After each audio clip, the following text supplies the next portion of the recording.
शैवाल यानी अंग्रेजी में कहें तो एल्गी और साधारण बोलचाल की भाषा में कहें तो शैवाल या एल्गी को काई भी कहा जाता है।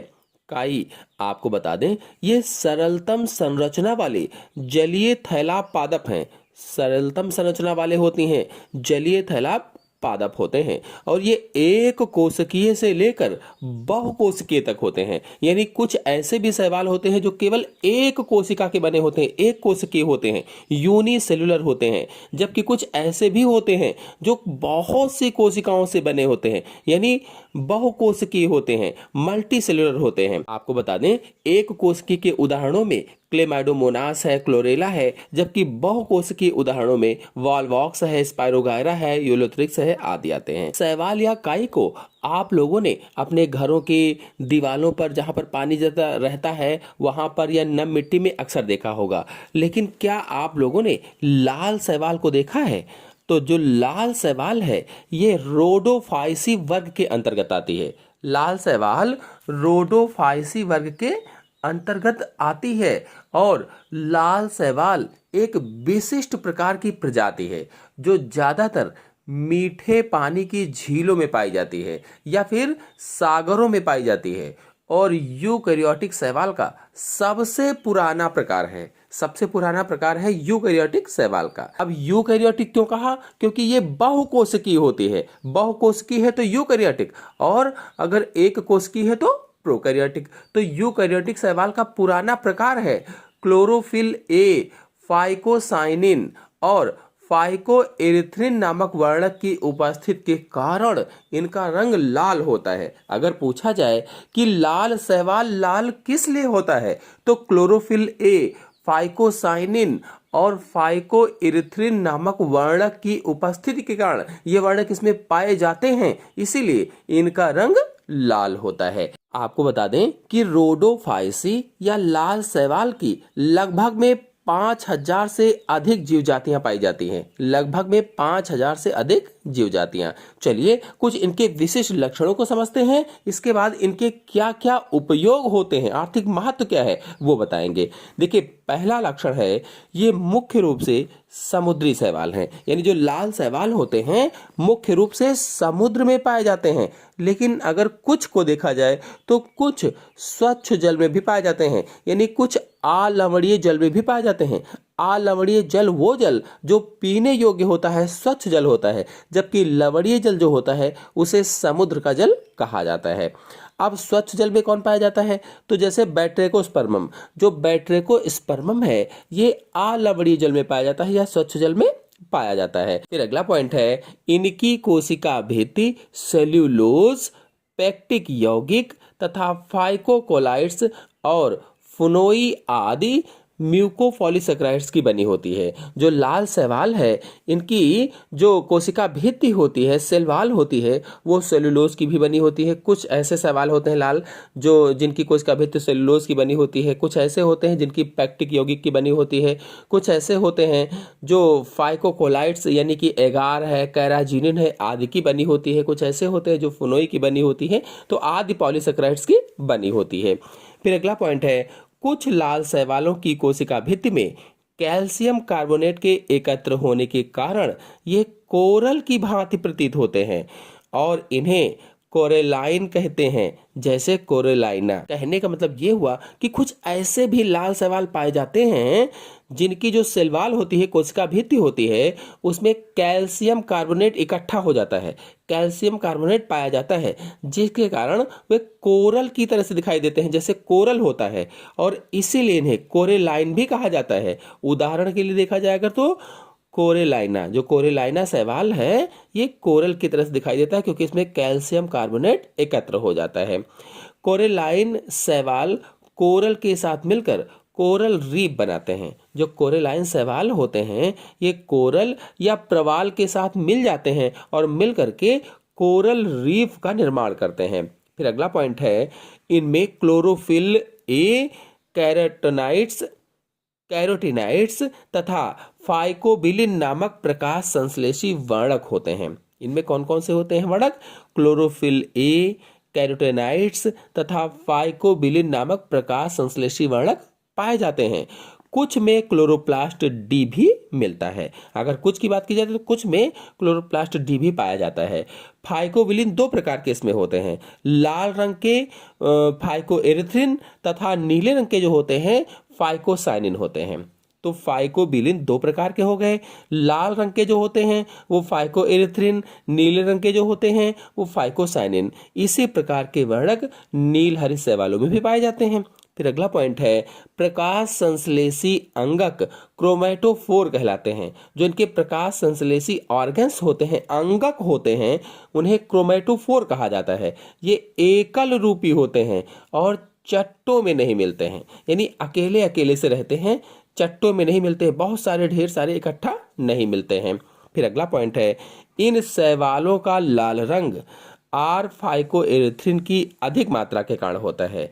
जो आर फाइकोएरिथ्रिन है ये जब अधिक मात्रा में पाया जाता है तब इनका रंग लाल हो जाता है। यह वर्णक सूर्य के प्रकाश से नीला हरा भाग अवशोषित कर लेता है। जो सूर्य के प्रकाश में 7 रंग होते हैं उस प्रकाश से ये नीला और हरा भाग अवशोषित कर लेता है, एब्जॉर्ब कर लेता है। इसी कारण लाल शैवाल समुद्र में अधिकतम गहराई में उगते हैं, इसीलिए समुद्र की गहराई में पाए जाते हैं, गहराई में उगते हैं। उथले जल में उगने वाले रोडोफाइट्स लाल रंग के प्रतीत नहीं होते हैं, और जो उथले जल में उगते हैं वे लाल रंग के दिखाई नहीं देते हैं। क्यों नहीं दिखाई देते हैं? क्योंकि कम गहराई में फाइकोएरिथ्रिन संश्लेषित नहीं होता है। फिर अगला पॉइंट है, संचित भोजन ग्लाइकोजन से मिलते जुलते फ्लोरेडियन मंड के रूप में होता है। जिसमें संचित भोजन होता है, जो भोजन इकट्ठा रहता है वो ग्लाइकोजन से मिलता जुलता रहता है, फ्लोरेडियन जो मंड होता है उस रूप में पाया जाता है। फिर अगला पॉइंट है, अलैंगिक जनन विभिन्न प्रकार के स्पोर्स के द्वारा होता है, यानी इसमें विभिन्न प्रकार के बीजाणु पाए जाते हैं, स्पोर्स पाए जाते हैं, उसके द्वारा एसेक्सुअल रिप्रोडक्शन होता है। किसमें किसमें? तो मोनोस्पोर है, टेट्रोस्पोर है, कार्पोस्पोर है, जेमी है आदि में। फिर अगला पॉइंट है, लैंगिक जनन विषम युग्म की प्रकार का होता है। जो लैंगिक जनन है, सेक्सुअल रिप्रोडक्शन है, वो ऊगैमस प्रकार का होता है, विषम युग्म की प्रकार का होता है। नर जननांग को एंथ्रीडियम या स्पर्मेटोगोनियम कहा जाता है। इसमें जो नर जननांग होते हैं, नर जननांगकों को एंथ्रीडियम या स्पर्मेटोगोनियम कहते हैं, और मादा जननांग फ्लास्क नुमा होता है। जो मादा जननांग होता है जैसे फ्लास्क होता है, बिल्कुल फ्लास्क की तरह से ही होता है, जिसे कार्पोगोनियम कहा जाता है। तो मादा जननांग को क्या कहते हैं? कार्पोगोनियम कहा जाता है। फिर अगला लक्षण है, बहुकोशिकीय लाल शैवालों में अगुणित व द्विगुणित पीढ़ियों का एकांतरण होता है। जो बहुकोशिकीय लाल शैवाल होते हैं उसमें हैप्लॉइड और डिप्लॉइड पीढ़ी एकांतरण होता है। उदाहरण के रूप में देखा जाए, अगर लाल शैवाल के कौन कौन से उदाहरण है पूछा जाए, एग्जाम्पल्स पूछा जाए, तो पारिफिरा है, जेलिडियम है, कांड्रस है, बैट्रिकोस्पर्मम है, पॉलीसाइफोनिया है, ग्रेनिलिया है, कोरेलाइना है, रेडिमेनिया है आदि इसके उदाहरण होते हैं। चलिए अब जानते हैं कि लाल शैवाल का आर्थिक महत्व क्या है, economic importance of red algae.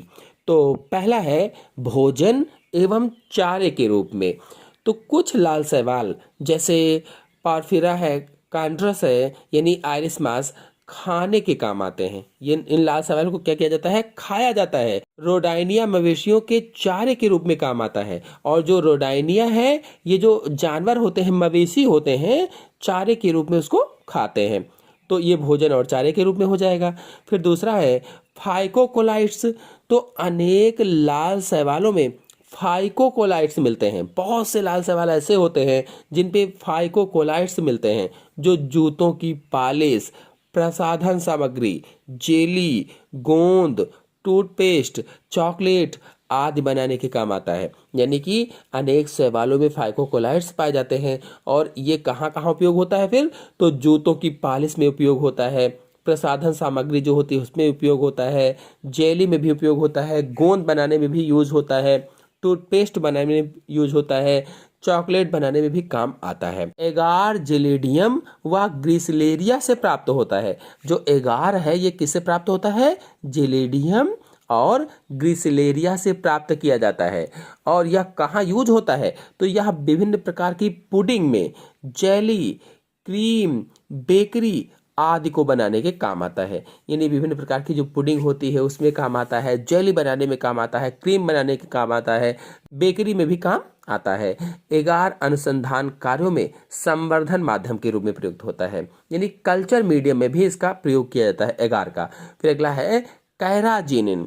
तो यह कांड्रस से प्राप्त होता है। जो कैराजिनिन है यह कांड्रस से प्राप्त होता है। और आपको बता दें यह चॉकलेट, आइसक्रीम, टूथपेस्ट, पेंट आदि को बनाने के काम आता है। चॉकलेट बनाई भी जाती है, आइसक्रीम भी बनती है, टूथपेस्ट में भी काम आता है, पेंट में भी काम आता है। फिर अगला है औषधियाँ। तो अनेक लाल शैवाल औषधियों के रूप में भी प्रयुक्त होते हैं। जैसे कोरोलाइना, जो कोरोलाइना है, कोरोलाइना का सारसत पेट के कीड़ों को मारने के काम आता है। जो कोरोलाइना का सारसत है, फेफड़ों के रोगों व ब्लैडर के उपचार में भी इसका उपयोग होता है। जो फेफड़ों के रोग होते हैं और जो ब्लैडर है इसके उपचार में भी इसका उपयोग किया जाता है। एगार का उपयोग मलहम बनाने में किया जाता है। जो एगार है इसका उपयोग मलहम बनाने में भी किया जाता है, जो जेलिडियम और ग्रिसिलेरिया से प्राप्त हो रहा था। जो कैराजिनिन है, कैराजिनिन का उपयोग रुधिर का थक्का बनाने में भी किया जाता है। रुधिर का थक्का यानी ब्लड क्लॉटिंग में भी कैराजिनिन का उपयोग किया जाता है। तो इस प्रकार से आज के वीडियो में मैंने लाल शैवाल या रोडोफाइसी के अंतर्गत सारी चीज़ें, उसके लक्षण, उसका आर्थिक महत्व समझाया। आशा है आपको अच्छी तरह से समझ में आ गया होगा। समझ में आ गया हो तो वीडियो को लाइक और शेयर कीजिए। चैनल पर पहली बार आए हैं तो चैनल को सब्सक्राइब भी कर लीजिए। धन्यवाद।